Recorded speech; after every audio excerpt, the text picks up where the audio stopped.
আমারে চিনছস, এই কথাটা অনেকে কয়।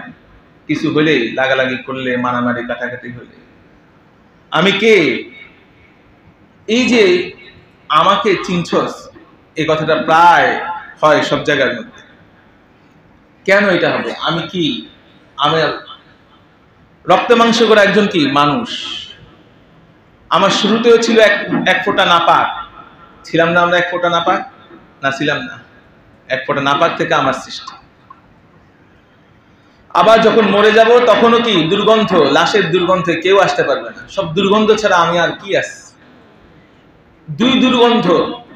শুরুতেও আমি গন্ধ নিয়ে জন্মগ্রহণ করছি, আবার যখন মরার পরেও গন্ধ ছড়াবে, মাঝখান দিয়েও পেটে একটা বিশাল দুর্গন্ধ নিয়ে কি বহন করে চলতেছে। পেটের মধ্যে সবার দুর্গন্ধ নাই? তাহলে কিসের এত দম্ভ, অহংকার, অহমিকা, বড়াই, গর্ব? সব কিছু যখন ধূলিসাৎ হয়ে যাবে, যখন আমি মারা যাব, কবরস্থ হব, তখনই বোঝা যাবে যে আমার বড়াই করাটা কি সমীচীন হয়েছে নাকি অনভিপ্রেত হয়েছে, সেটা তখনই বোঝা যাবে। হযরত মুহাম্মদ সাল্লাল্লাহু আলাইহি ওয়াসাল্লাম যখন রাতের বেলায় নিজ ঘরের মধ্যে তাহাজ্জুদ নামাজের মধ্যে কোরআন তেলাওয়াত করতেন, ঘটনার চক্রে এরকম প্রায় মক্কার শীর্ষস্থানীয় কাফেররা তার তেলাওয়াত শুনতে আসতো। এক রাতে আবু জাহেলও আসলো, আবু সুফিয়ানও আসলো, আখনাস ইবনে শুরাইকও আসলো। সারা রাত ধরে তারা কোরআন শরীফ তেলাওয়াত শুনলো। যখন ভোর হবে, আলো ফুটবে, ঠিক এমন অবস্থাতে তারা চলে যাইতে উদ্যোগ নিল রাস্তার মোচড়ের মধ্যে। তখন তিনজনের সাথে একে অপরের দেখা দেখি হয়ে গেল। যখন দেখা দেখি হয়ে গেল, তখন বললো, কি ব্যাপার, মুহাম্মদ সাল্লাল্লাহু আলাইহি ওয়াসাল্লামের ঘর থেকে তুমি কেন আসতেছো? সেও পাল্টা প্রশ্ন করলো, আমি তো আমতা আমতা করে বলল যে আমি তো আসছি যে হযরত মুহাম্মদ সাল্লাল্লাহু আলাইহি ওয়াসাল্লামের কোরআন তেলাওয়াত কে কে শুনতে আসে। আসলে সবাই কি এই কোরআনের আকর্ষণে ছুটে যায় মুগ্ধ মনে, কি নিশীতে কি দিবসে। সবাই এই কোরআনের আকর্ষণে ছুটে যাইত, কাফের হওয়া সত্ত্বেও। কিন্তু হেদায়েত সবার ভাগ্যে নসিব হয় না। আবু সুফিয়ান মক্কা বিজয়ের পর যদিও মুসলমান হয়েছিলেন, আবু জাহেলের ভাগ্যে আর নসিব হয় নাই। আখনাস ইবনে শুরাইকের কপালেও সেই ভাগ্য জুটে নাই। এই জন্য হেদায়েত, আমরা যে পিতৃসূত্রে মুসলমান, এই জন্য গর্ব করা উচিত যে আমাদের মনে মনে, যা আমি হীনমন্যতায় ভোগা উচিত না, যাহা আমি মুসলমান হইলাম, মুসলমান হওয়ার কারণে কোনো গুনাহের কোনো ফাঁক ফোকর এই ধর্মের মধ্যে নাই, কোনো হোলি খেলা নাই, কোনো হলুদ নাই, কোনো নাচ গান নাই, কোনো ডিজে পার্টি নাই, কোনো ব্যান্ড সঙ্গীত নাই, কোনো আমাদের আনন্দ উল্লাস বলতে কিছুই নাই। শুধু আমরা মায়েরই খাইতেছি, ফিলিস্তিনি মায়ের খাইতেছি। কারণ কি? আমাদের এখনো আমরা জাগ্রত হইতে পারিনি। এখনো মুহাম্মদ মুস্তাফা সাল্লাল্লাহু আলাইহি ওয়াসাল্লাম যখন এই সত্য ধর্মের আওয়াজ তুললেন, প্রচার প্রসার করতে লাগলেন, তখন থেকে এক শ্রেণীর মানুষ তার বিরুদ্ধে উঠে পড়ে লেগেছে। তো ঠিক যেভাবে আমাদের নেতা হযরত মুহাম্মদ মুস্তাফা সাল্লাল্লাহু আলাইহি ওয়াসাল্লাম সত্যের মিশন তিনি বাস্তবায়ন করার জন্য সর্বাত্মক প্রচেষ্টা করছেন, আর এক শ্রেণীর মানুষ তার বিরুদ্ধে উঠে পড়ে লাগছে। এখনো যদি আমরা তার মিশনকে কামিয়াব করার জন্য সমাজের রন্ধ্রে রন্ধ্রে এই সংগ্রাম ত্যাগ তিতিক্ষা করি, তাহলেও আমাদেরও পদে পদে অবশ্যই বাধার সম্মুখীন হইতে হবে। বাধার সম্মুখীন হইতে হবে না? হবে না। কারণ সেটা নবীওয়ালা আদর্শ, নবীদের আদর্শ।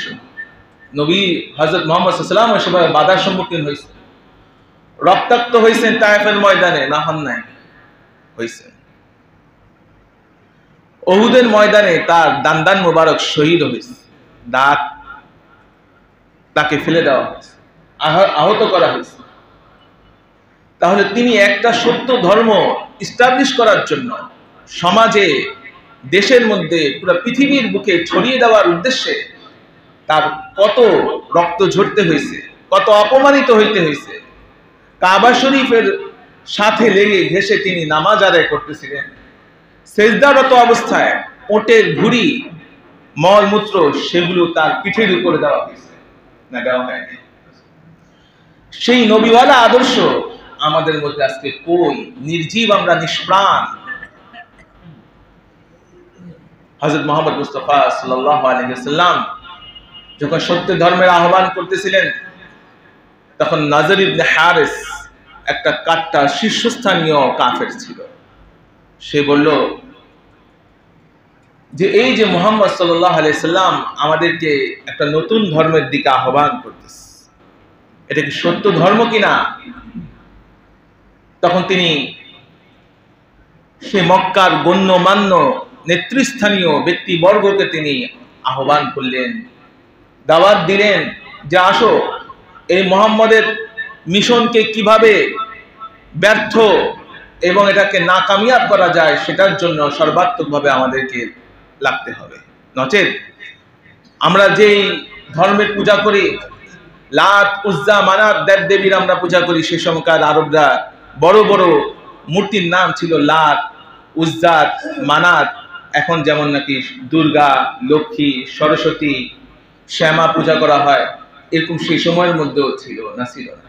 এক এক সময় এক এক দেবদেবীর নাম হয়, মানুষ দ্বারা বানানো হয় সে খোদাকে। আবার সেই খোদাকে পূজা করার পর 1 বছর পর সেটাকে পানির মধ্যে, গঙ্গার মধ্যে ভাসিয়ে দেওয়া হয়, তাই না? সব ধর্মের অবস্থান নবীজি মুহাম্মদ সাল্লাল্লাহু আলাইহি ওয়াসাল্লাম যখন ছিলেন, সব ধর্মের অবস্থান ছিল, সবাই সবার ধর্ম পালন করবে, কেউ আবার আরেকজনের ধর্ম কি পালন করবে না, পালন করবে। কিন্তু আমরা সত্য ধর্মের থাকা সত্ত্বেও দেখা যায় কি, দুঃখজনক হলেও সত্য, আমরা আরেক ধর্ম পালন করতে যাই। পূজা মণ্ডপের মধ্যে যত না সেই ধর্মের মানুষ আছে, এর চেয়ে দেখা যায় কি মুসলমান ধর্মের মানুষ বেশি ওখানে। তাহলে আমরা তো সেখানে যোগদান করে যেন তাদেরকে সমর্থন করতেছি যে আমরাও সেটাকে পূজা করতেছি। আমরা তো সেই ধর্মের মানুষ হয়ে গেলাম।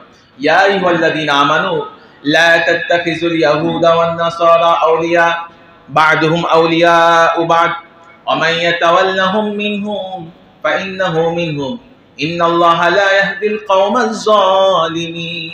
আল্লাহ রাব্বুল আলামিন বলতেছেন, ইয়া আইয়ুহাল্লাযীনা আমানু লা তাত্তাখিযুল ইয়াহুদা ওয়ান নাসারা আউলিয়া, ওহে যারা ঈমান আনছো, একত্ববাদে তোমরা স্বীকৃতি দিচ্ছ, হযরত মুহাম্মদ সাল্লাল্লাহু আলাইহি সাল্লামকে তোমাদের আইডল, নেতা হিসাবে তোমরা মনে করছো, মেনে নিচ্ছ, তাহলে তোমরা লা তাত্তাখিযুল ইয়াহুদা ওয়ান নাসারা আউলিয়া, তোমরা ইহুদি খ্রিস্টান, যে ইহুদিরা ফিলিস্তিনের উপরে 75 বছর ধরে রক্তাক্ত ইতিহাস তারা রচনা করে যাচ্ছে, তাদের সেই সন্ত্রাসী থাবা থেকে কোনো হাসপাতালও নিরাপদ না, শিক্ষা প্রতিষ্ঠানও নিরাপদ না, ধর্ম উপাসনালয় মসজিদও সেখানে নিরাপদ না, শিক্ষা প্রতিষ্ঠানও সেটা নিরাপদ না, রাস্তাঘাট সব কিছু বিল্ডিং তছনছ করে দেওয়া হচ্ছে। সেই ইহুদিদের সাথে এবং খ্রিস্টান তারা সবাই একজোট। কাশ্মীরের মধ্যে এই ভারতের মুসলমানরা, সেখানের মধ্যে যত না মানুষ, এর চেয়ে সামরিক বিমান বাহিনী, নৌবাহিনী, সেনাবাহিনী, সেই কাশ্মীরের মধ্যে কি মানুষের চেয়ে, মুসলমানের চেয়ে কি সেখানে আরো 3 ডাবল দিয়ে রাখছে, অত্যাচারিত হইতেছে। সেখানেও আজকে সংগ্রাম চলতেছে স্বাধীনতার জন্য। ভুইগড়ে চীনের মধ্যে বৌদ্ধদের দ্বারা আজকে মুসলমানরা নির্যাতিত, তাই না? এই ফিলিস্তিনের মধ্যে 75 বছর ধরে এই ইহুদিদের দ্বারা মুসলমানরা নিগৃহীত, নিষ্পেষিত এবং অত্যাচারিত হচ্ছে। আর খ্রিস্টান আমেরিকা, তাদের দ্বারা তো আফগানিস্তান বছরের পর বছর 20 বছর ধরে নির্যাতিত হয়েছে। শেষ পর্যন্ত সেই আফগানিস্তান থেকে এই আমেরিকার লাল বাহিনীরা চলে যেতে বাধ্য হয়েছে। হাজার হাজার মাইল দূরে থেকে আমেরিকারা হামলা করতেছিল আফগানিস্তানের মধ্যে। তার শান্তির উদ্দেশ্যে কি হামলা করছে? ইরাকে হামলা করছে শান্তির উদ্দেশ্যে, লিবিয়ার মধ্যে হামলা করছে শান্তির উদ্দেশ্যে, আফগানিস্তানের মধ্যে হামলা করছে শান্তির উদ্দেশ্যে, পাকিস্তানের মধ্যে লাল মসজিদেও তারা হামলা করছে শান্তির উদ্দেশ্যে। আর মুসলমানরা যদি রক্ষা করার জন্য হামলা করে আত্মরক্ষার উদ্দেশ্যে, সেটাকে নাম দেওয়া হয় বিবিসির মধ্যে, রয়টার্সের মধ্যে, ভয়েস অফ আমেরিকার মধ্যে নাম দেওয়া হয় জঙ্গি তাই না? তাহলে শক্তি যার, কথাও তার। আপনার যদি আজকে শক্তি থাকে, সবাই দিবে কি গলার মালা। আর যদি শক্তি আপনার না থাকে, জনবল পিছে যদি শক্তি না থাকে, তখন আপনি যদি সত্যের পথেও থাকেন, তারপরেও আপনাকে অপমানিত হইতে হয়। হযরত মুহাম্মদ সাল্লাল্লাহু আলাইহি ওয়াসাল্লাম যখন সত্যের আহ্বান করছিলেন, তখন তিনি একা ছিলেন। তার অনুসারী যারা ছিল, তাদেরকেও কঠিন থেকে কঠিন মানবতর জীবন যাপন করতে হয়েছে। তিনটা বছর পর্যন্ত তাদেরকে পাহাড়ের গুহার মধ্যে আত্মগোপন করে থাকতে হয়েছে, গোপনে গোপনে ইবাদত করতে হয়েছে। এখনো রাশিয়ার পাশে বসনিয়া চেচনিয়ার মধ্যে মানুষ গোপনে গোপনে নামাজ পড়ে। আমরা তো এখনো প্রকাশ্যে নামাজ পড়তেছি, গোপনে গোপনে নামাজ পড়ে। অনেক মানুষ আছে মুখে শুনে শুনে কি হয়েছে হাফেজ, একজন থেকে একজন শুনে শুনে সূরা ফাতিহা মুখস্থ করে। আমরা যেমন শুনে শুনে তারা কোরআন শরীফ মুখস্থ করছে। কোরআন শরীফ যে পাতায় লেখা, এটা তাদের দেখার সৌভাগ্য হয়নি, কারণ সেখানের মধ্যে সবই তারা হচ্ছে সোশ্যালিজম এবং কমিউনিজমে বিশ্বাসী, সমাজতন্ত্র এবং সাম্যবাদী বিশ্বাসী। সেখানের মধ্যে এবং ধর্মনিরপেক্ষতায় বিশ্বাসী। তো সেখানের মধ্যে কোনো ধর্মের স্থান নাই, বিশেষভাবে ইসলাম ধর্ম সেখানে এলাও না। প্রকাশ্যভাবে কোনো ইসলাম ধর্ম প্রকাশ ইবাদত করতে পারবে না। তাহলে সমগ্র পৃথিবী যত রকমের মানবতার কথা বলুক, শান্তির কথা বলুক, ইসলাম ধর্ম ছাড়া সমস্ত ধর্ম তাদের কাছে কি ভালো মনে হয়? কোরআন শরীফ ছাড়া সমস্ত ধর্মগ্রন্থ তাদের কাছে ভালো মনে হয়। হিজাব ছাড়া সমস্ত পোশাক তাদের কাছে কি ভালো মনে হয়। মসজিদ ছাড়া সমস্ত ধর্ম উপাসনায় তাদের কাছে কি ভালো লাগে, ভালো মনে হয়। এটা সারা পৃথিবীর মধ্যে আপনারা দেখতে পারবেন। আল্লাহ জানে কেমন জানে এটা কাকতালীয় ভাবে মিলে গেছে। সব জায়গার মধ্যে প্রশাসন, মিডিয়া এবং যারা শাসনতন্ত্রের মধ্যে আছে, এই তিন গ্রুপ সব দেশের মধ্যে, মিশর থেকে নিয়ে শুরু করে মিশর, জর্দান, সব দেশের মধ্যে আপনি দেখবেন যে এই দেশের তিন বাহিনীরা, এই মিডিয়া, আইন শৃঙ্খলা বাহিনী এবং শাসন যন্ত্রের মধ্যে যারা আছে, এদের অধিকাংশই কি ওই দলের মানুষ। ইয়া আইয়ুহাল্লাযীনা আমানু লা তাত্তাখিযুল ইয়াহুদা ওয়ান নাসারা আউলিয়া, তোমরা ইহুদি খ্রিস্টানকে বন্ধুরূপে গ্রহণ করো না, কারণ তারা একে অপরের বন্ধু, তোমাদের বন্ধু না। উপরে উপরে বলবে কি আমরা তোমাদের সাথে আছি, তোমাদের বন্ধু, কিন্তু তলে তলে তোমাদের বিরুদ্ধে কি অস্ত্র চালনা করতেছে। ওমাইয়া তাওয়াল্লাহুম মিনহুম, আর যে ব্যক্তি তাদেরকে বন্ধু হিসাবে মনে করবে, ইসরায়েলের সাথে হাত মিলাবে, চাই সেটা সৌদি আরব হোক, যেই মিলাক, ওমাইয়া তাওয়াল্লাহুম মিনহুম, যে ব্যক্তি তাদের সাথে আন্তরিকভাবে বন্ধুত্ব স্থাপন করবে ইহুদি খ্রিস্টানদের সাথে, ফাইন্নাহু মিনহুম, সে তাদেরই দলভুক্ত হয়ে যাবে। যতই আমি নামে বলি, উচ্চারণ করি মুসলমান, আমি মুসলমান থাকবো না, আমি তাদেরই দলভুক্ত হয়ে গেলাম, ইহুদি খ্রিস্টান হয়ে গেলাম।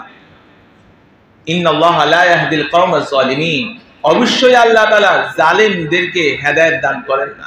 সুতরাং আল্লাহ তাআলা আমাদের উপরে দয়া করছেন, আমরা পিতৃসূত্রে মুসলমান, কিন্তু যদি আমি আন্তরিকভাবে আমার মুসলমানের বিরুদ্ধে যায়া অন্য ধর্মের মানুষদেরকে অন্য ধর্ম পালন করা শুরু করি, সেই ধর্ম আমার কাছে ভালো লাগতে শুরু করে, সেই ধর্মের মানুষের সাথে যদি আমার হৃদ্যতাপূর্ণ আচরণ হয়ে থাকে, তাহলে আমি যেন তাদেরই দলভুক্ত হয়ে গেলাম, সেই ধর্মের মানুষ হয়ে গেলাম। কাল কিয়ামতের ময়দানে দেখা যাবে অনেক মানুষ, তাদেরকে আমরা চিনতাম মুসলমান রূপে, জানতাম উঠা বসা, কিন্তু দেখা যাবে কি ফাইন্নাহু মিনহুম মান তাশাব্বাহা মিনহুম ফাইন্নাহু মিনহুম, যে ব্যক্তি তাদের সাথে সাদৃশ্য অবলম্বন করবে, সে তাদেরই দলভুক্ত হয়ে যাবে। দেখা যাবে কি সে তাদেরই দলভুক্ত হয়ে গেছে, আমাদের দলভুক্ত আর থাকলো না।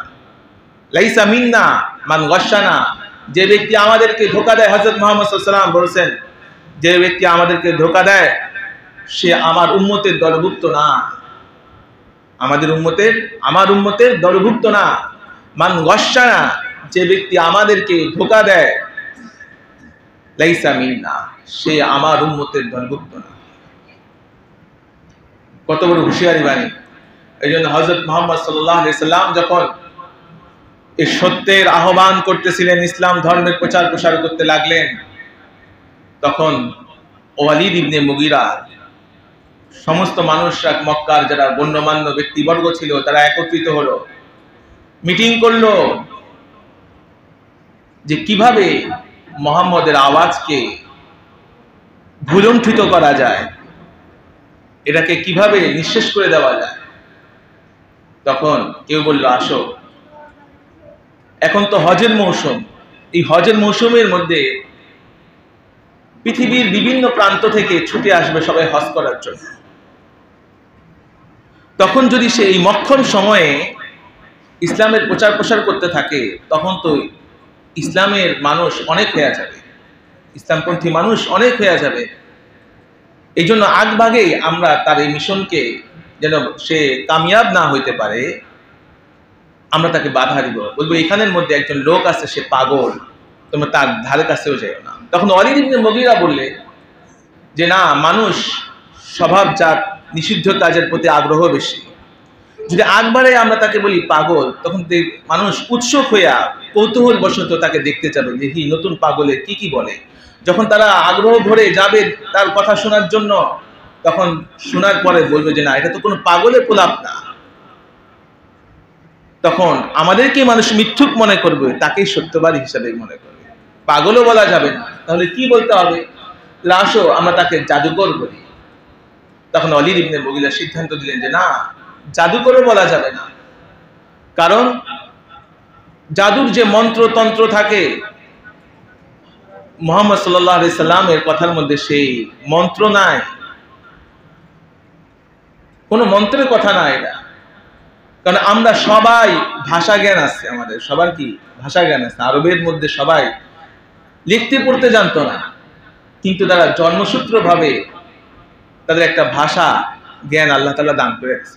লেখাপড়া জানতো না, পড়তে পারতো না, লিখতে পারতো না, অক্ষর জ্ঞান ছিল না, কিন্তু কি তাদের মেধা শক্তি কি তীক্ষ্ণ ছিল।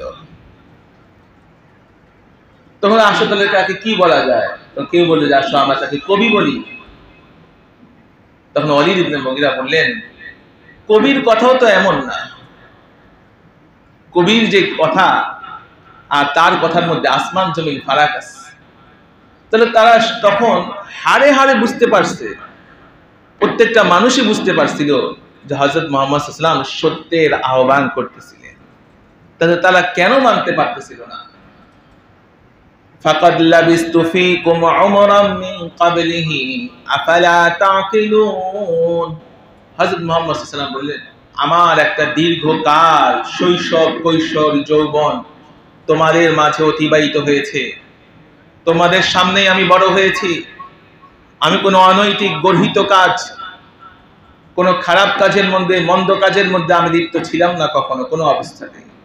40টা বছর আমার তোমাদের মাঝে কি কেটেছে। এখন যখন চুল পাকার সময় আসছে, তখন তোমরা আমার কথাকে মানছো না, আমাকে আলামিন বলেছো, সত্যবাদী বলেছো।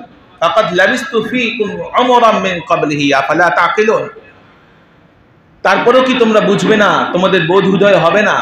বিবেক শক্তি আল্লাহ তাআলা সবাইকে দিয়েছেন, তারপরে কি তোমরা সত্য ধর্মকে গ্রহণ করবে না? আফালা তাকিলুন। ওয়ালিদ ইবনে মুগীরাকে যখন অন্যান্য নেতারা আপত্তি তুলল, আচ্ছা তিনি যদি সত্য পথেই থেকে থাকেন, তাহলে আমরা তাকে মানতে আপত্তি কোথায়? তাকে পাগলও বলা যাবে না, কবিও বললে লাভ হবে না, এবং তাকে সাথে সাথে জাদুকরও বললে সমাজের মানুষ গ্রহণ করবে না, আমরা বুঝতে পারলাম। তাহলে কেন তাকে আমরা মানছি না? ওয়ালিদ ইবনে মুগীরা বললেন, শোনো, হযরত মুহাম্মদ সাল্লাল্লাহু আলাইহি ওয়াসাল্লামের বংশের সাথে আমাদের বংশের দীর্ঘ সময় ধরে একটা অঘোষিতভাবে প্রতিযোগিতা চলে আসছিল। তারা যদি একটা ভালো কাজ করে, আমরাও তার উল্টো পিঠে আর একটা ভালো কাজ করে দেখাই। হযরত মুহাম্মদ সাল্লাল্লাহু আলাইহি ওয়াসাল্লামের বংশ হচ্ছে হাশিমি বংশ, আর আমাদের বংশ হচ্ছে আব্দে মানাফের বংশ। এখন হাশিমি বংশ থেকে যখন একজন নবী দাবি করলো, নবী হয়ে উঠলেন, কিন্তু আমরা তো এর বিপরীতে একটা নবী নির্বাচন দেখাইতে পারতেছি না। এই জন্যই আমরা যদি তাকে মানি, তাহলে আমাদের বংশ ছোট হয়ে পড়বে, আর তার বংশটা উঁচু হয়ে পড়বে। এই জন্যই আমরা তাকে মানতেছি। আসল কথা যে ক্ষুদ্র থেকে ক্ষুদ্র একটা স্বার্থের জন্য, এই ইগোর জন্য অনেকে আজকে মুসলমান হইতে পারতেছে। একটা ইগো কাজ করে সব জায়গার মধ্যে। আমার চিনছস, এই কথাটা অনেকে কয়, কিছু হলে লাগালাগি করলে, মারামারি কাটাকাটি হলে আমি কে, এই যে আমাকে চিনছস, এই কথাটা প্রায় হয় সব জায়গার মধ্যে। কেন এটা হবে? আমি কি? আমার রক্ত মাংস করা একজন কি মানুষ। আমার শুরুতেও ছিল এক ফোঁটা নাপাক। ছিলাম না আমরা এক ফোঁটা নাপাক? না, ছিলাম না। এক ফোঁটা নাপাক থেকে আমার সৃষ্টি। আবার যখন মরে যাব তখনও কি দুর্গন্ধ, লাশের দুর্গন্ধে কেউ আসতে পারবে না। সব দুর্গন্ধ ছাড়া আমি আর কি আছি? দুই দুর্গন্ধ। শুরুতেও আমি গন্ধ নিয়ে জন্মগ্রহণ করছি, আবার যখন মরার পরেও গন্ধ ছড়াবে। মাঝখান দিয়েও পেটে একটা বিশাল দুর্গন্ধ নিয়ে কি বহন করে চলতেছে। পেটের মধ্যে সবার দুর্গন্ধ নাই? তাহলে কিসের এত দম্ভ, অহংকার, অহমিকা, বড়াই, গর্ব? সব কিছু যখন ধূলিসাৎ হয়ে যাবে, যখন আমি মারা যাব, কবরস্থ হব, তখনই বোঝা যাবে যে আমার বড়াই করাটা কি সমীচীন হয়েছে নাকি অনভিপ্রেত হয়েছে, সেটা তখনই বোঝা যাবে। হযরত মুহাম্মদ সাল্লাল্লাহু আলাইহি ওয়াসাল্লাম যখন রাতের বেলায় নিজ ঘরের মধ্যে তাহাজ্জুদ নামাজের মধ্যে কোরআন তেলাওয়াত করতেন, ঘটনার চক্রে এরকম প্রায় মক্কার শীর্ষস্থানীয় কাফেররা তার তেলাওয়াত শুনতে আসতো। এক রাতে আবু জাহেলও আসলো, আবু সুফিয়ানও আসলো, আখনাস ইবনে শুরাইকও আসলো। সারা রাত ধরে তারা কোরআন শরীফ তেলাওয়াত শুনলো। যখন ভোর হবে, আলো ফুটবে, ঠিক এমন অবস্থাতে তারা চলে যাইতে উদ্যোগ নিল রাস্তার মোচরের মধ্যে। তখন তিনজনের সাথে একে অপরের দেখা দেখি হয়ে গেল। যখন দেখা দেখি হয়ে গেল, তখন বললো, কি ব্যাপার, মুহাম্মদ সাল্লাল্লাহু আলাইহি ওয়াসাল্লামের ঘর থেকে তুমি কেন আসতেছো? সেও পাল্টা প্রশ্ন করলো, আমি তো আমতা আমতা করে বলল যে আমি তো আসছি যে হযরত মুহাম্মদ সাল্লাল্লাহু আলাইহি ওয়াসাল্লামের কোরআন তেলাওয়াত কে কে শুনতে আসে। আসলে সবাই কি এই কোরআনের আকর্ষণে ছুটে যায় মুগ্ধ মনে, কি নিশীতে কি দিবসে। সবাই এই কোরআনের আকর্ষণে ছুটে যেত, কাফের হওয়া সত্ত্বেও। কিন্তু হেদায়েত সবার ভাগ্যে নসিব হয় না। আবু সুফিয়ান মক্কা বিজয়ের পর যদিও মুসলমান হয়েছিলেন, আবু জাহেলের ভাগ্যে আর নসিব হয় নাই। আখনাস ইবনে শুরাইকের কপালেও সেই ভাগ্য জুটে নাই। এই জন্য হেদায়েত, আমরা যে পিতৃসূত্রে মুসলমান, এই জন্য গর্ব করা উচিত যে আমাদের মনে মনে, যা আমি হীনমন্যতায় ভোগা উচিত না।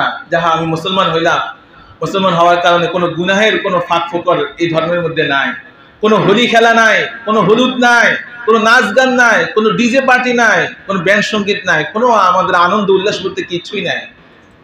শুধু আমরা মায়েরই খাইতেছি, ফিলিস্তিনি মায়ের খাইতেছি। কারণ কি? আমাদের এখনো আমরা জাগ্রত হইতে পারিনি, এখনো ঘুমন্ত। হিটলার 60 লাখ ইহুদিকে মারছিল, আর এখন মাত্র 80 লাখ ইহুদি আছে, আর 200 কোটি মুসলমান আমরা। কিন্তু সেই বদরের যুদ্ধে 313 জন মর্দে মুজাহিদ সাহাবায়ের মতো সেরকম আমাদের ঈমান বলিয়ান হয় না। বলিয়ান কি হয় না?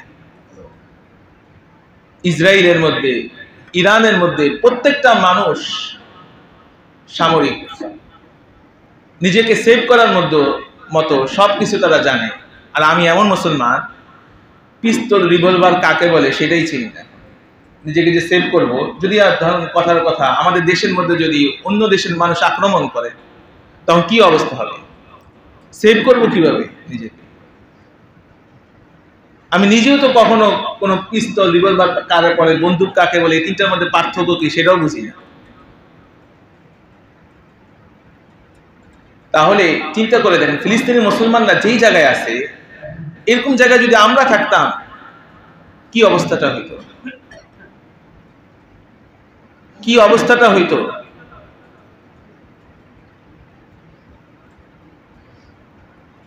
আর আমরা এখন খেয়াল তামাশার মধ্যে মগ্ন। পাকিস্তান বাংলাদেশ কয় রান করছে সেটা নিয়ে কি আমরা এখনো সেই অবস্থাতে আছি? আমাদের বোধ উদয় হয় নাই। হাজার হাজার মানুষকে তারা টার্গেট করে করে ইসরায়েলরা, সন্ত্রাসীরা মেরে ফেলতেছে, শিশু বাচ্চা থেকে রেহাই পায় নাই। অপরদিকে ফিলিস্তিনি হামাস মুসলমানরা শিশুদেরকে আদর যত্ন করতেছে, সেবা যত্ন করতেছে, বন্দীদের সাথে কি ইসলামের যে নিয়ম সেটাও তারা রক্ষা করতেছে, চিকিৎসা দিতেছে। এটাই হচ্ছে পার্থক্য। কারণ আমাদের কাছে সেই শক্তিশালী মিডিয়া না যা আমাদের পক্ষে কথা বলবে। সব মিডিয়াতে কাদের দখলে। হার্ভার্ডের স্টুডেন্টরা পর্যন্ত আন্দোলন করছে, তো তাদেরকেও বলছে চাকরি ভবিষ্যতে আর তারা পাবে না, কারণ তারা কি ফিলিস্তিনের পক্ষে আন্দোলন করছে। কারণ হার্ভার্ডের শীর্ষস্থানীয় এই চালায় কারা? ইহুদিরা। মাত্র 80 লাখ ইহুদি, তাদের কোনো দেশ নাই, রাজত্ব নাই, কিচ্ছু নাই, কিন্তু সারা পৃথিবীর মধ্যে সব বড় বড় জায়গার মধ্যে কি ইহুদিদের বিচরণ, প্রভাব, কর্তৃত্ব।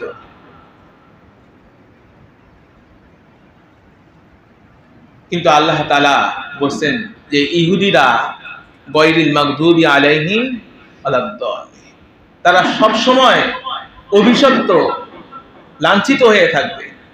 আসলেই তো প্রত্যেকটা জাতির একটা দেশ আছে, সংখ্যাগরিষ্ঠ মুসলমান আমরা আছি এই দেশের মধ্যে, যেহেতু সংখ্যাগরিষ্ঠতা, এটা মুসলমানদের দেশ, ইসলামী দেশ না। তো ঠিক তেমনই ভাবে খ্রিস্টানদের দেশ আছে, বৌদ্ধদের দেশ আছে, কিন্তু ইহুদিদের নিজেদের কোনো দেশ নাই।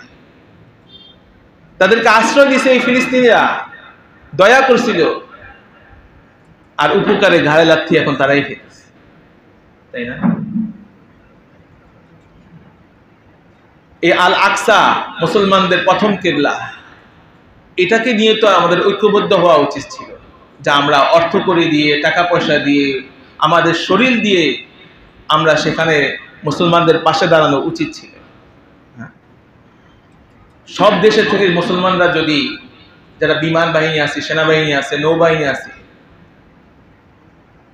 তারা যদি এই ফিলিস্তিনের পক্ষে যাইতো, অবশ্যই ইসরায়েল এত দুঃসাহস করতে পারতো।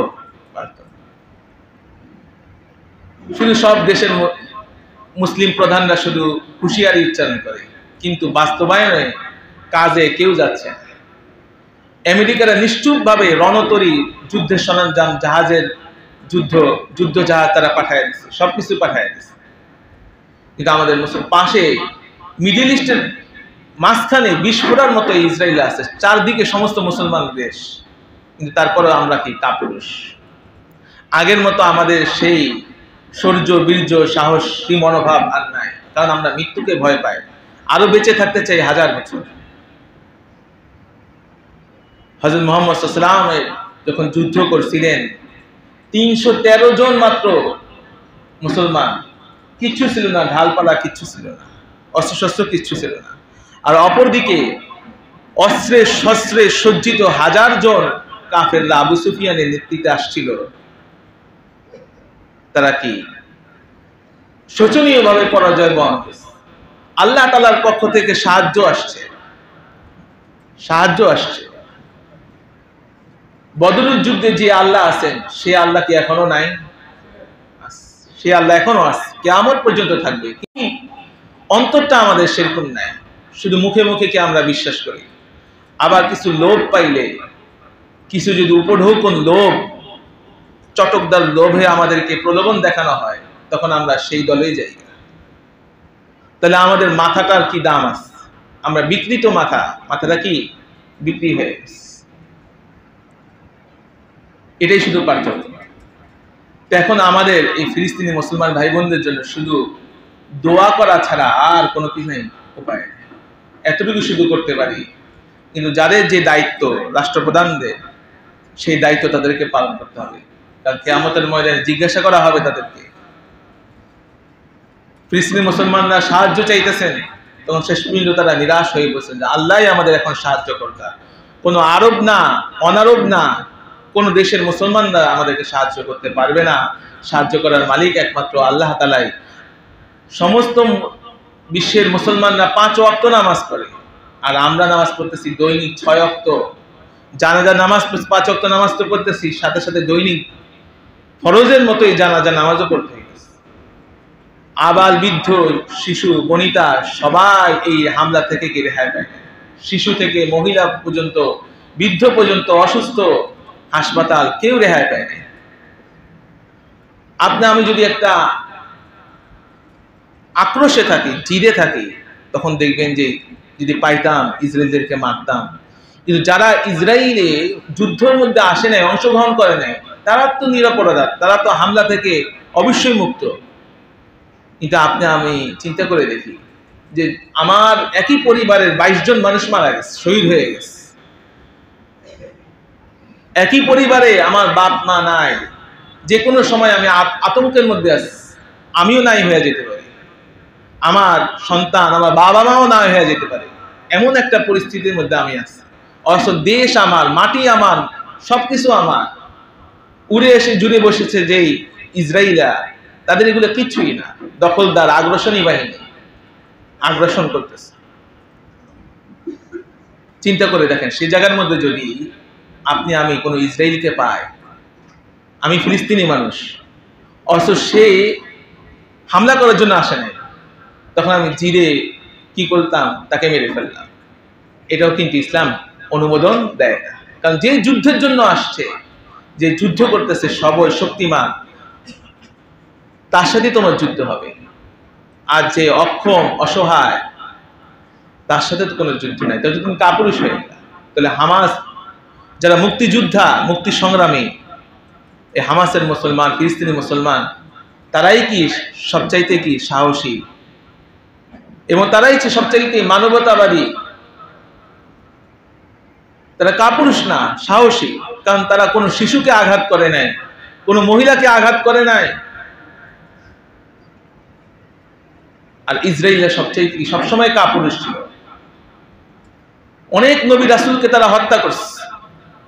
এই ইসরায়েলের উপরে শুধু শুধু আল্লাহ লানত করে নাই, হযরত ঈসা ইবনে মারইয়াম আলাইহিস সালাতু ওয়াস সালামকেও তারা হত্যা করার জন্য আসছিল না, আসে নাই। তারপর আল্লাহ তাআলা হযরত ঈসা ইবনে মারইয়াম আলাইহিস সালাতু ওয়াস সালামকে দ্বিতীয় আসমানের মধ্যে নিয়ে গেছে, না নেন নাই, তিনি এখনো জীবিত অবস্থায় আছেন। আবার যখন সময় হবে, দামেস্কের মসজিদের কাছে অথবা ফিলিস্তিনের এখানে, দুই বর্ণনায় আসছে, অথবা এর মাঝখানে হযরত ঈসা আলাইহিস সালাম জোহরের নামাজ কিংবা আসরের নামাজের সময় আসমান থেকে নামবেন, সবাই তখন দেখবে। আল্লাহু আকবার। সেই প্রতীক্ষায় আমরা সবাই আছি। আরো অত্যাচার, নিগৃহীত, নিষ্পেষিত হইতে হইতে যখন আরো দেয়ালে আমাদের পিঠ ঠেকে যাবে, ঠিক সেই সময় হযরত ইমাম মাহদী আলাইহিস সালাতু ওয়াস সালামের আগমন ঘটবে। এরপর দাজ্জাল আসবে, এই দাজ্জালকে হযরত ঈসা আলাইহিস সালাম হত্যা করবেন। এই দাজ্জাল ইহুদি বংশোদ্ভূত হবে। হাযা ইহুদি ওয়ারাই, এক একটা গাছ থাকবে, আর এই গাছের নিচে তখন ইহুদিরা পাথরের পিছনে অথবা গাছের পিছনে ইহুদিরা পলায়ন করবে, লুকায়া থাকবে। তখন সেই গাছ অথবা পাথর সাক্ষ্য দিয়ে বলবে, হাযা ইহুদি ওয়ারাই, এই যে ইহুদি আমার পিছনে আছে, ফাকতুলহু, তাকে হত্যা করো। এই গাছই সাক্ষ্য দিবে, গাছই কথা বলবে, পাথরই কথা বলবে। সেই সময়টার জন্য কি আমরা অপেক্ষা করতেছি? আর এখন এই মুসলমান ভাই বোনদের জন্য এখন দোয়া করা ছাড়া আমাদের আর অন্য কোনো উপায় নেই। আল্লাহ তাআলা সকল পৃথিবীর মজলুম, অত্যাচারিত মুক্তিযোদ্ধা মুসলমানদেরকে রক্ষা করুক, আমিন। ওয়া আখির দাওয়ানা আলহামদুলিল্লাহি রাব্বিল আলামিন। যারা